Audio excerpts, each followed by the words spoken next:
Guys, it is I, once again, Yusuf Al Sanad, and today guys, I'm going to review another horror movie as the third episode of the horror film series. And today's horror film will be Kiyoshi Kurosawa's 2001 psychological horror slash drama, Kairo, also known in the English language as Pulse.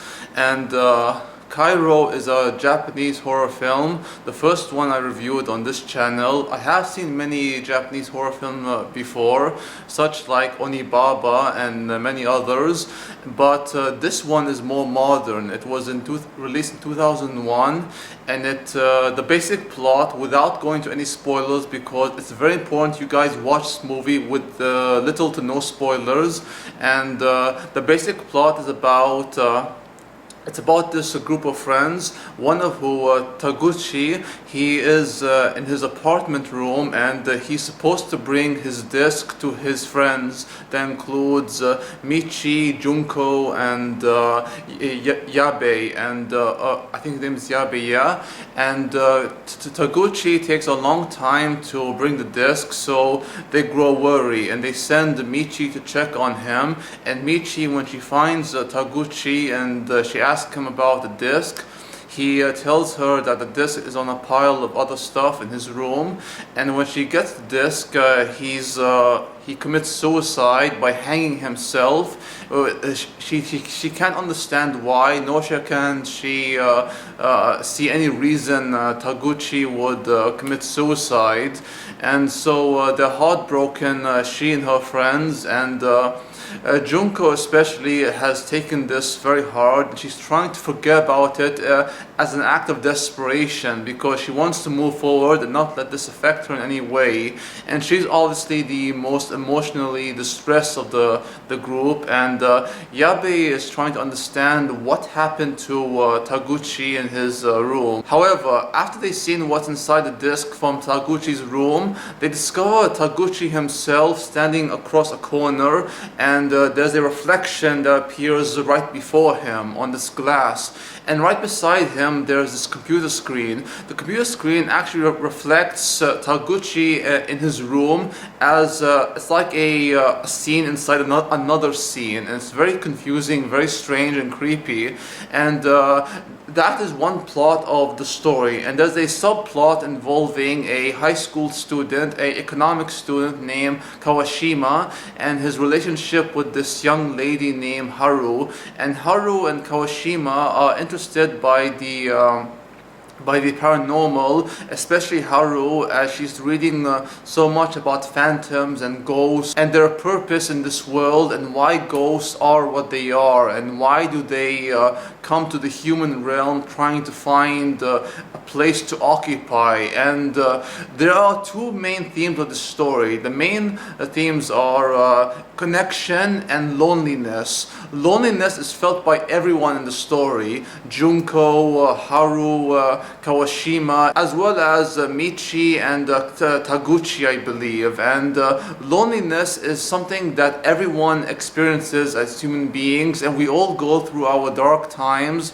very dark times actually, and we all feel that loneliness despite having a family, because sometimes your blood family are very irrelevant. That is a huge theme in the story, as well as connection. Connection is wanting to connect with others, and just like the ghosts who are in search for a place to occupy, even if it is the human realm, humans are similar to ghosts in where they are trying to connect with others. And since the internet and technology plays a huge part in the movie's themes of loneliness and wanting to connect with others, it's really interesting to see how the ghosts aren't there to kill people out of enjoyment, nor are they trying to take over the world, like how the plot description online describes the movie as evil spirits take over the world. No, because from my personal view, the ghosts in this movie are just like people. They even brought this up a lot of times, how ghosts are similar to people and that they're not trying to harm them in any way. It's kind of hard to explain, but some people like Haru find a sort of understanding to these ghosts, and it's demonstrated in the computer game where she invented, or her grad students invented, and there are these white dots that pop up around, and the further they are apart, the closer they are drawn to each other, and the closer they are to each other, the more they get deleted. And it's kind of hard to explain, but that's basically what the themes are: loneliness and connection. And I really do find the characters very fascinating, especially Haru and Michi and Kawashima.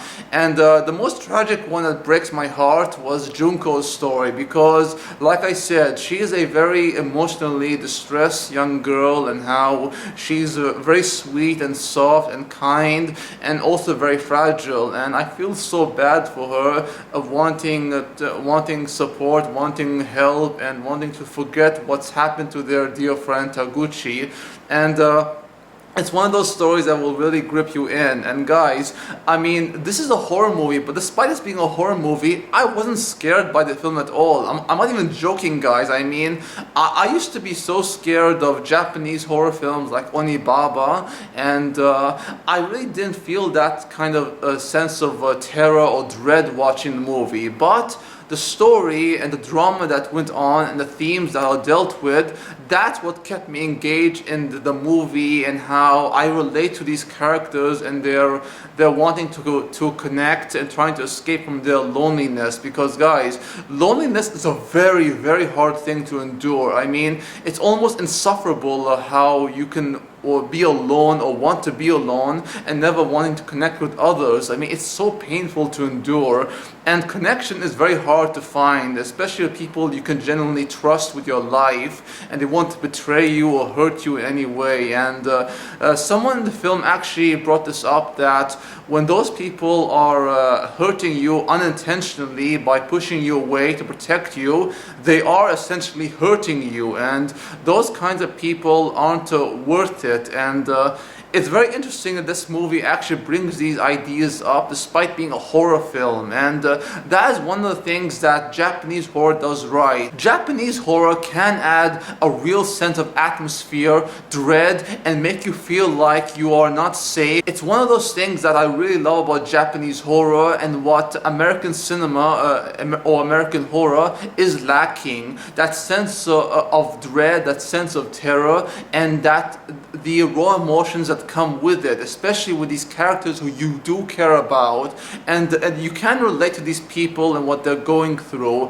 That's something I wish a lot of American horror films would try to do. And there have been some good ones, but nowadays not so much. Now, there are some exceptions to American horror cinema, but in the case with the Japanese horror, at least the ones that are more grounded, like this movie, and doesn't have any like, oh, giant squid or giant Godzilla creature. No, I mean, I love Godzilla or Gojira, but this kind of horror film is more it's something that people can relate to, and it's something that others will find a connection with, especially with these characters who you do care about.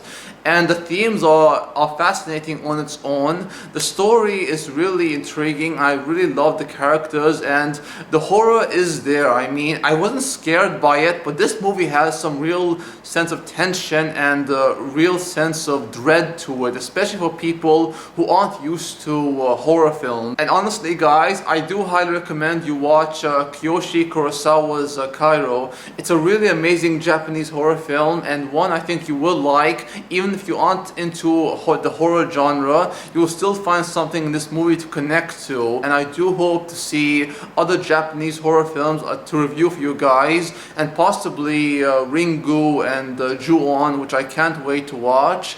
And I'll probably do a review on Onibaba if it's possible, but that's a very long film, and it's a anthology horror film where there are separate storylines. And yeah, that's my review on Kiyoshi Kurosawa's Kairo. I'm very sorry that I stammered in some part of this video, but that's a part of my my dialogue and stuff. But thank you for watching. Hope you enjoyed the video, and if you did, please like, comment, subscribe if you wish. And if you want to see more from me, then please check out my gaming channel where I do Let's Play series, gaming content, all that kind of good stuff. Until next time, guys, peace out, take care, adios, amigos, au revoir, and sayonara.